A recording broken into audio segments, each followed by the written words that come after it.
안녕하세요. 지난 유화 그리기 시간에 독자분들이 쭉 리필이 올라왔어요. 그 중에 굉장히 내가 중요하게 와닿는 부분이 있는데, 정물화 꽃 그리기 좀 가르쳐 주세요. 정물화, 인물화 그리는 법 가르쳐 주세요. 이런 댓글이 있었어요. 그래서 오늘은 꽃, 특히 정물화를 어떻게 그리면 좋은지 제가 앞부분에서 몇 가지 설명을 한 다음에 직접 여기서 정물화를 한번 그려보기로 하겠습니다. 정물화를 그리는 방법은 크게 두 가지예요. 이렇게 실제 꽃을 보고 그리는 방법이 있는데, 이거는 초보자들한테는 굉장히 어려운 일이 돼요. 왜 그러냐면 실제 사물을 보고 그린다는 건 엄청난 대생력을 요구하기도 하고, 또 이 꽃이 하루만 있으면 시들어 버려요. 그래서 하루에 그림을 못 그릴 경우에 굉장히 당황을 하게 되거든요. 그래서 오늘은 실제 꽃을 보고 그리는 것보다 이렇게 어디 우리 집이나 어디 카페 어느 장소에 갔는데, 굉장히 화병에 예쁜 꽃이 꽂혀 있다, 이걸 그리고 싶다, 그러면 이렇게 사진을 촬영을 하는 거예요. 사진을 찍어서 이렇게 프린트를 한 다음에 이걸 보고 여기 화면에 옮기는 과정이 굉장히 편리하고, 또한 시간이 지나도 태양이 져서 형광등이 있고 뭐 시간의 흐름에 따라도 얘는 변하지 않으니까 그림을 굉장히 잘 그릴 수가 있을 거예요. 자, 그러면 처음에 이제 스케치할 단계인데, 이렇게 사진을 보면 굉장히 지저분하죠. 여기에 검은 장롱이 득 놓여 있고, 여기 무슨 돌멩이 하나가 있고, 뭐 바닥도 이렇고, 이러한 것을 작가는 재구성할 수가 있어야 돼요. 오늘 이제 그걸 말씀을 드릴 텐데, 자, 우리가 유화 그리기 풍경에서 처음에 얘기했듯이 스케치는 테레핀유를 쓴다. 뽀삐유보다 이렇게 테레핀유로 가장 비슷한 색깔로 하는데, 이 화병이 화면 정중앙에 있으면 그림이 회화성이 좀 떨어져요. 그래서 정중앙에서 약간 어긋난 중앙을 자기가 만들고, 그 다음에 이 사진에서 보면 화병이 너무 길쭉한데, 그러면 그림 그리는 여러분은 이거 화병이 너무 끼다러, 그러면 내가 좀 줄인다가 작가 정신이에요. 꼭 있는 그대로 그리는 건 작가 정신보다는 그냥 남의 걸 옮겨오는 과정이잖아요. 그래서 이렇게 이제 스케치를 하고, 그 다음에 같은 색상으로 스케치에는 이렇게 꽃이 요 정도에 있겠다, 요렇게 그냥 굉장히 자유분방하게 무언가 그 꽃 색깔하고 전혀 다르지만 아무런 지장을 주지 않아요. 유화에서는 나중에 다 덮을 거니까. 자, 그러면 요렇게 이제 스케치가 어느 정도 끝나면 이 사진 원고에 너무 충실할 필요가 없어요. 그러면 배경을 나 나름대로의 색깔을 정해야 돼요.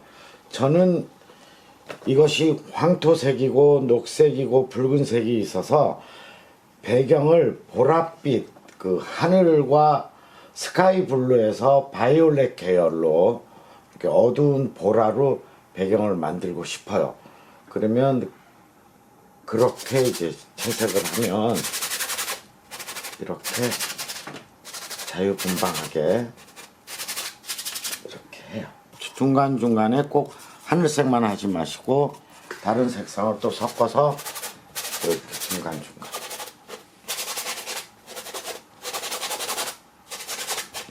중간중간 테레핀보다는 이렇게 뽀삐유가 유화에서는 그림 그릴 때 꼭 사용하는 거예요. 그리고 중요한 건 이렇게 꽃 사이사이가 배경이죠.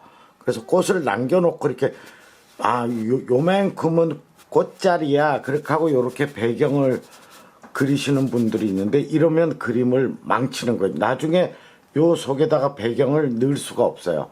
그래서 꽃이 있지만 배경이 군데군데 올라타줘야 돼요. 제가 늘 풍경화에서도 얘기했는데 그림 그릴 때 너무 스트레스 받지 마셔요. 그냥 내 그림 내가 그리고 내가 완성하고 망쳐도 내가 망친다. 그런 생각으로 하면은 망치지를 않아요.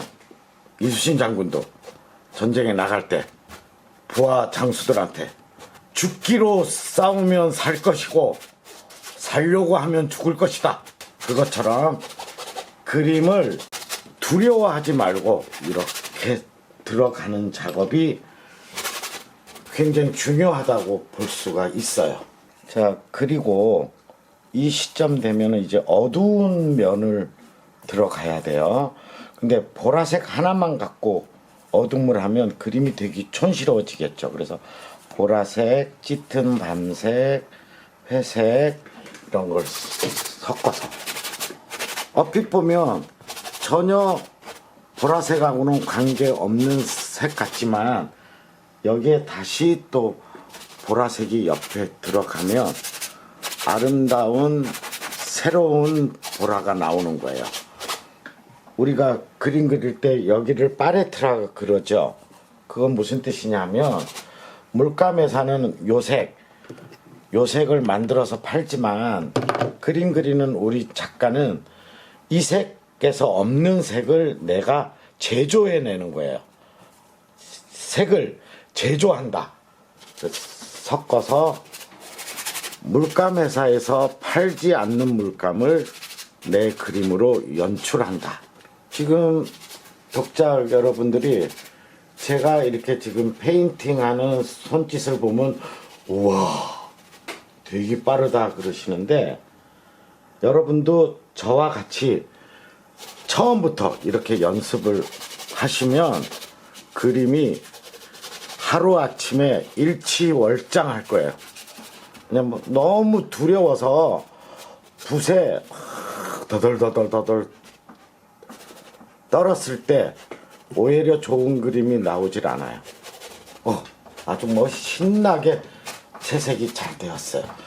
여기서 이렇게 너무 동색 계열이라 좀 답답하다. 이 주제가 약간 그 땅색 계열, 그 브라운 계열이 있으니까 이런 배경에도 약간 그런 색이 좀 가미되면 더 이뻐진 거예요. 이렇게. 그래서 순수 회화에서는 색을 제한하지 않는다. 자, 이렇게 하다 보니까 제가 지금 여러분들한테 배경을 그리는 거는 1차 작업을 끝났어요. 여러분들이 요거하고 비교를 해볼게요. 전혀 다른 배경이 나왔어요. 이거는 칙칙하고 어두운데 굉장히 아름다운 배경이 나오는데 여기서 더 아름다운 걸 제가 창조를 하겠습니다. 잘 보면 우리가 유화 풍경 그리기, 백두산 그리기 할 때 브랜딩 기법 기억이 나실래나 모르겠어요. 이렇게 각 색이 따로따로 칠해져 있는 거를 섞는 과정이 필요해요. 그러면 이때 내가 누누이 얘기했지만 백붓 부드러운 백붓으로 이거를 섞어주는 과정이에요. 그러면 굉장히 판타스틱한 배경이 될 거예요. 제가 유튜브 촬영하면서 가장 많이 쓰는 말 드라마틱 그 말을 하도 많이 써서 오늘부터는 다른 용어로 굉장히 판타스틱한 배경이 만들어져요. 이렇게 하는 이유는 초심자들이 가질 때 굉장히 효과적인 그림을 결과물을 만들어내기도 하고 또한 나중에 그릴 주제를 더 또렷하게 해주는 반사적인 작용도 해요.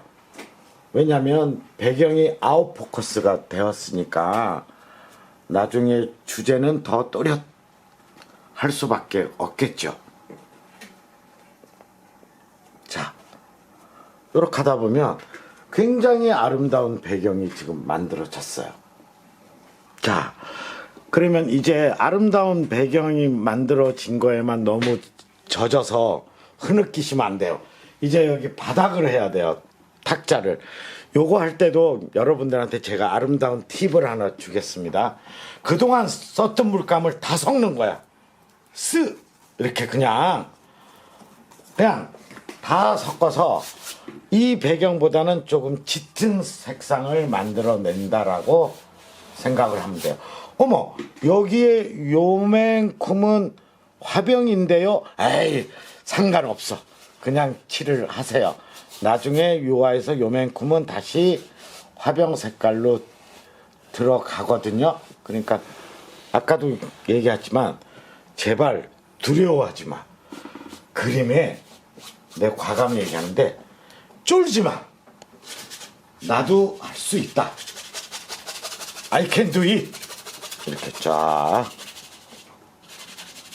그러면 와, 물감 하루에 짜놨던 물감도 다 쓰고 굉장히 효과적인 그림이 나온다라는 걸 여러분들이 지금 느끼게 될 거예요.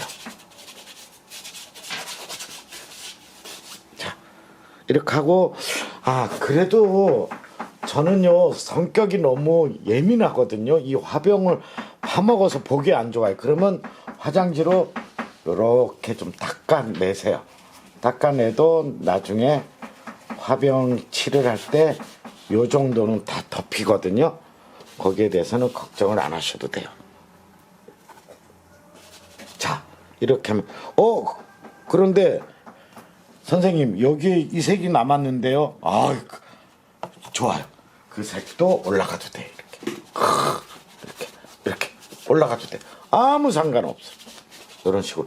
여기에서는 심하게 아까 얘기한 브랜딩 기법을 하면 안 돼. 왜 안 되냐? 이거는 이 브랜딩 기법을 한 건 먼 배경. 요거는 가까운 배경이에요. 가까운 배경에서는 너무 뒤섞어 버리면 얘까지 멀어지거든요. 이제 이렇게 뒤에 백그라운드, 그 다음에 탁자 이런 것은 어느 정도 해결이 되었어요. 배경은 이 그림이 끝날 때까지 손을 대시면 안 돼요. 바닥은 손을 나중에 한번 대겠지만, 그럼 이제 남은 건 뭘까요? 주제가 남았어요. 주제가. 그런데 여러분들 잘 보면 내 손에 붓이 여러 개가 들려 있어요. 왜 그럴까요? 여기에 보면 주제가 노란 꽃도 있고 붉은 꽃도 있고 초록색 잎도 있기 때문에 유화를 그릴 때는 색깔별로 붓을 따로 이렇게 들고 있으면 여러 가지로 편해요. 자, 이제 주제를 세밀하게 제가 한번 그려 보겠습니다. 자, 그러면 여기에 이렇게 이파리가 나오고 이렇게 다시 한번 스케치를 해주는 거죠. 이렇게. 그리고 그림을 그릴 때 가장 중점을 둬야 되는 부분이 꼭 이 사진하고만 똑같이 그리겠다고 마음을 먹으면 안 돼요. 너무나 그림이 어렵게 느껴지겠죠. 그러니까 자기 나름대로 재구성한다라는 생각으로 하시는 게 좋아요. 자, 이렇게 노란 꽃들이 있고 또 여기에도 노란 꽃이 있고 또 여기도 노란 꽃이 있고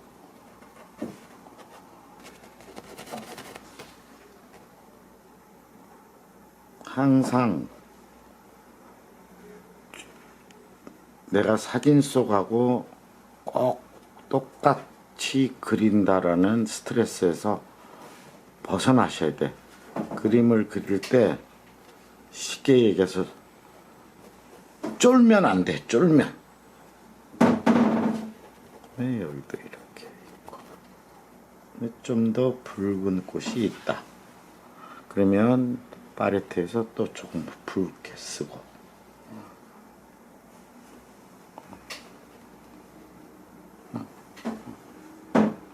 툭툭 쳐나가는 거예요.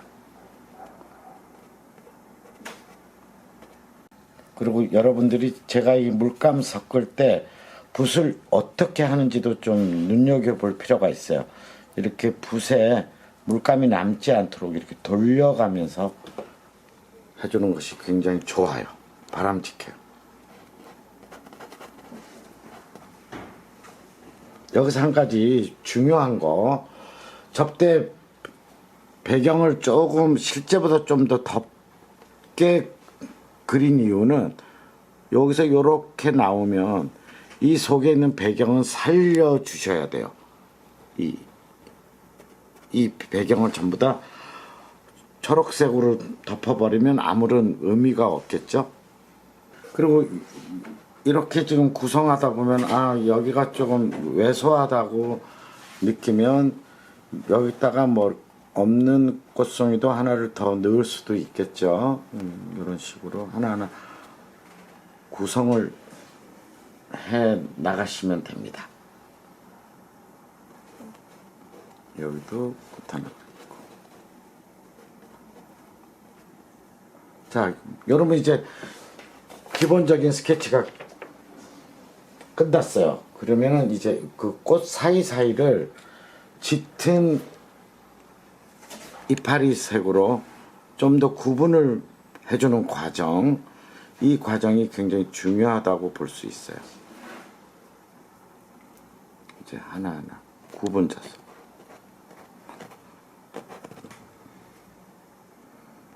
그리고 앞에 주제꽃이 있으면 여기도 이렇게 더 꽃을 강조하고, 여기는 어둠 속에 비친 건 또 이렇게 하고. 그러다 보면 다양한 색상이 어우러져서 그림이 만들어지고 있어요.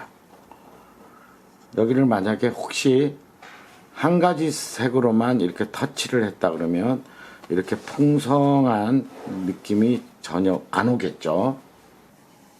자, 이제 어느 정도 군데군데가 조금 이렇게 재밌게 메꿔졌어요. 그러면 더 자세한 건 조금 이따 하기로 하고, 또 그러면 요 앞에 있는 꽃, 주제 꽃을 이렇게 좀 더 세밀하게 잡아줄 필요성이 있어요. 이때는 굉장히 긴장감을 조금 동반하시는 게 좋아요. 왜냐?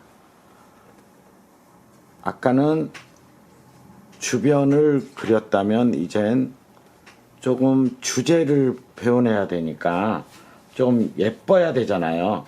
그러니까 좀 더 긴장감을 가지면서 터치를 살려주는 거예요. 이렇게 하나. 이때도 물론 꼭 뭐 모양, 야 색깔이 뭐 원래 거랑 달라, 요런 데서는 너무 고민 안 하셔도 돼요. 제가 재미난 이야기를 하면서 조금 자신감을 여러분 앞에 넣어드리면 나중에 이 그림이 다 완성되고 나면 이 그림을 보는 관객들은 얘를 안 봐요. 얘는 없어져. 결국 얘만 남거든요. 그러니까 너무 똑같지 않아서 내가 실력이 없다, 그런 거에 기죽으시면 안 됩니다.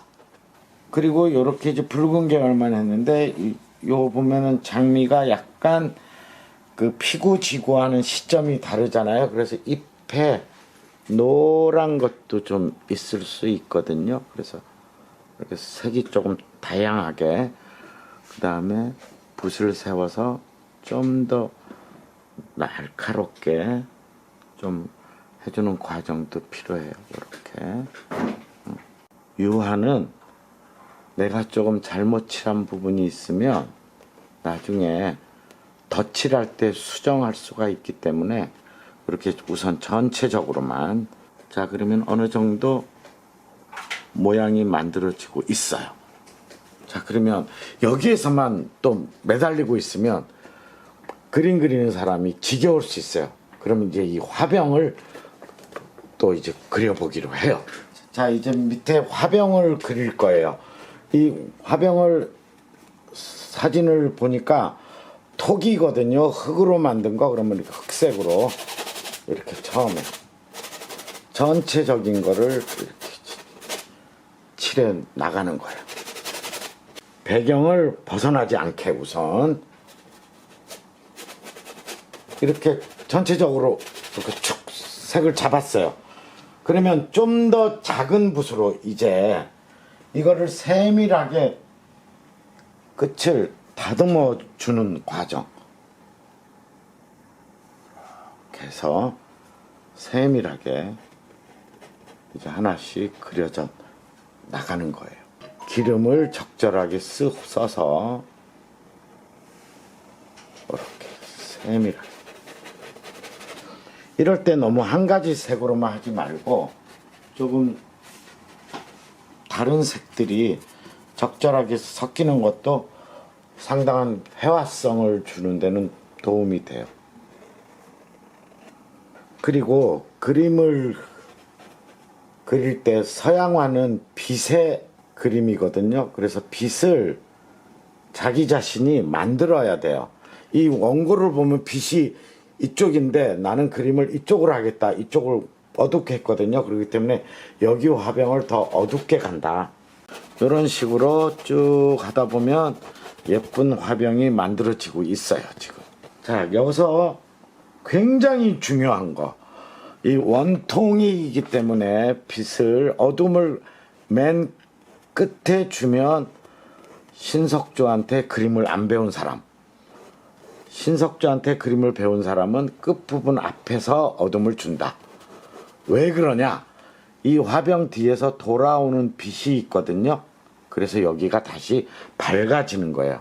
그거를 역광, 반사광이라고 해요. 그래서 최종 병이 어두운 건 이 끝이 아니고 끝 바로 이전이더라가 중요한 오늘 그 원통감 화병 그리는 법의 키포인트라고 볼 수 있어요. 여기도 마찬가지예요.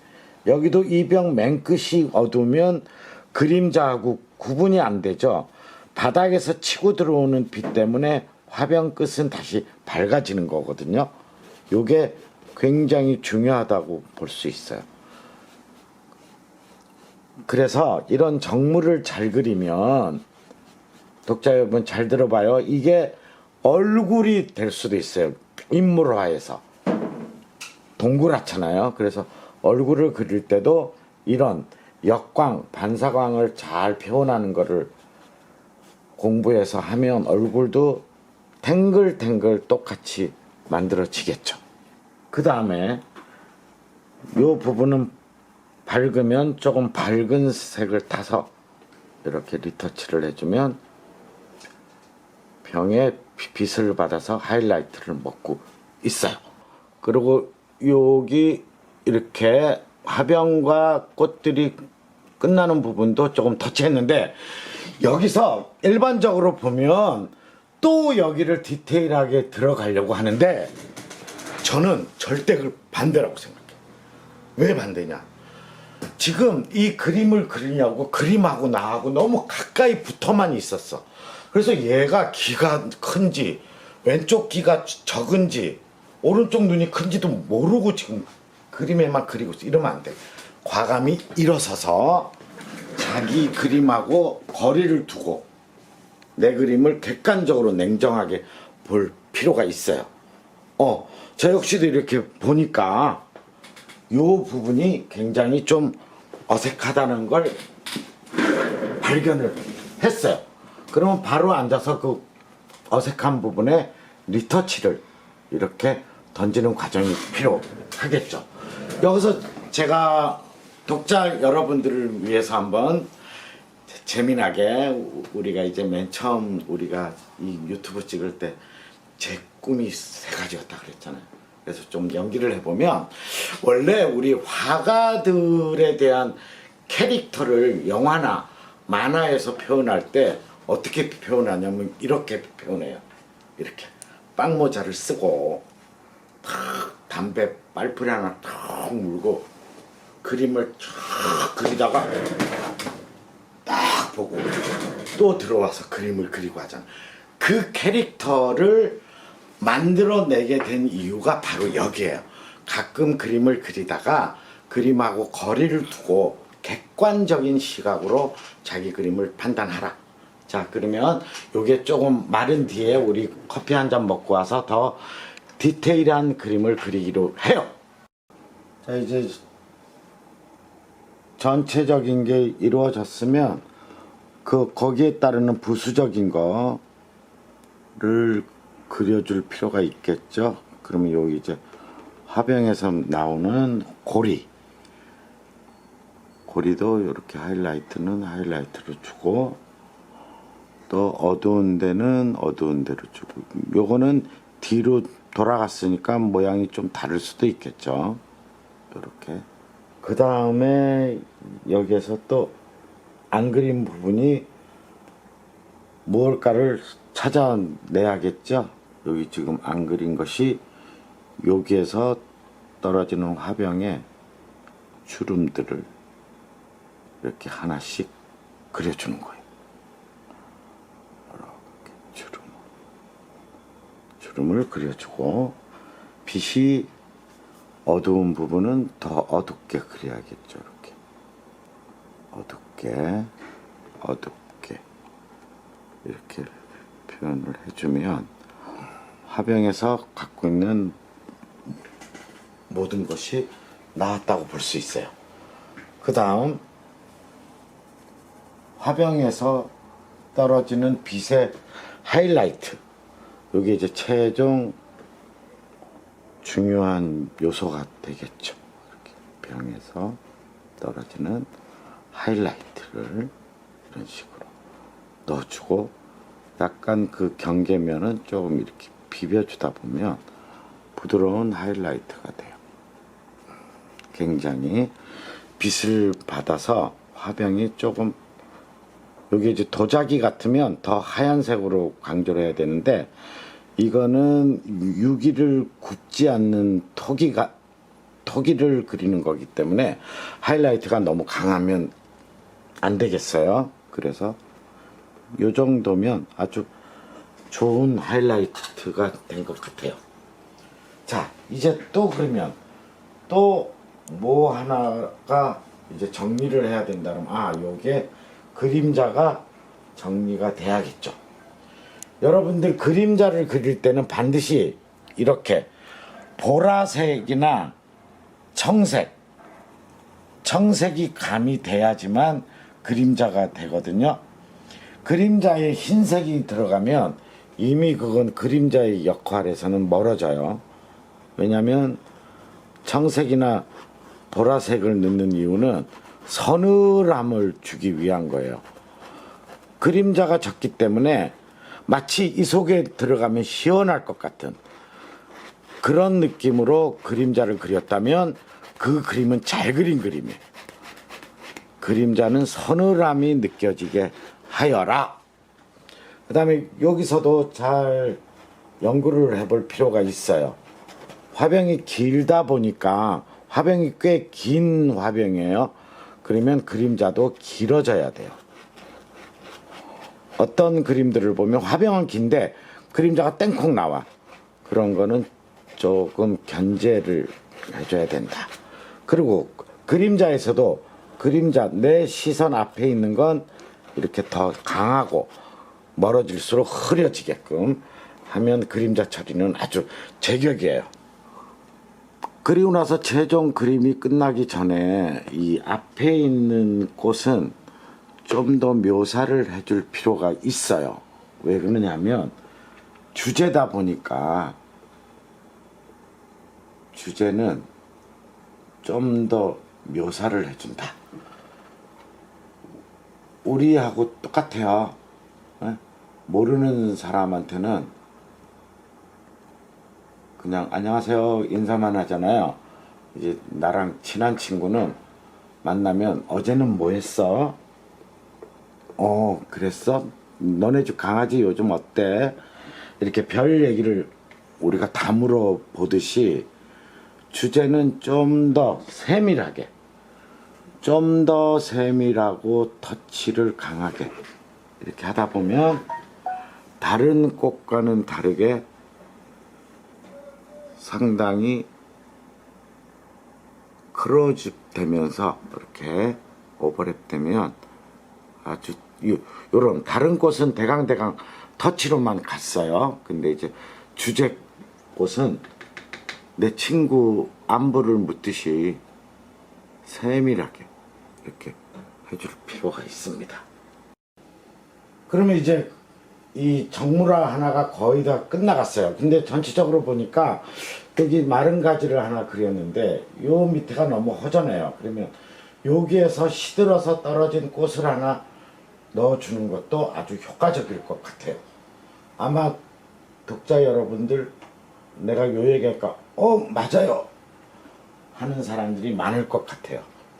이렇게 약간 시들었으니까 색깔도 뭐 별로 중요하지 않게 이렇게 꽃잎파리가 시들어서 떨어질 것처럼, 그리고 시든 거니까 더 색도 찌진하게.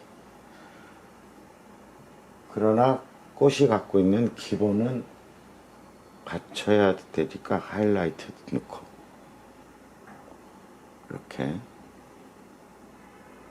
하이라이트 넣고, 그러면 요거는 위에서 시들어서 떨어진 꽃이다라는 느낌이 오죠. 여기에다가 그림자를 조금 깔아주면 돼요. 요런 건 자세하게 그리면 뭐죠? 자세하게 그리면 바보. 이렇게 그림자만 줘도 여기서 무언가가 떨어져 있구나가 됐어요. 이렇게 실제 보고 그린 원고에는 없는 건데 시든 꽃을 이렇게 구성상 그려 넣었어요. 보통 미술사에서 이런 경우를 시든 꽃을 그림에 표현하는 걸 인생 무상, 허무, 허영 뭐 그런 것들을 표현하는 거예요. 이거를 바니타스라 그래요. 그래서 좀 심한 경우는 해골을 여기다가 뒤에다가 또 그리는 그림을 여러분들은 간혹 볼 수가 있을 거예요. 그런 그림은 인생의 허무함을 표현한 바니타스화다 라고 하면 아주 훌륭한 독자, 훌륭한 감상법이 되겠어요. 자, 이제 그동안에 약간 좀 긴 시간이었을 거예요. 그 꽃이 있는 정물화 하나를 우리가 그려봤어요. 그러면 이제 제가 좀 총 정리를 할게요. 정물화를 그릴 때 어디에 있는 정물이 이뻐서 사진을 찍어 와서 그림을 그릴 수도 있고, 집에 있는 정물을 보고 그림을 그릴 수도 있어요. 그런데 사진을 찍어 봤더니 주변 환경이 너무 어둡고 조금 안 좋았어요. 그러나 우리가 배경을 재창출했어요.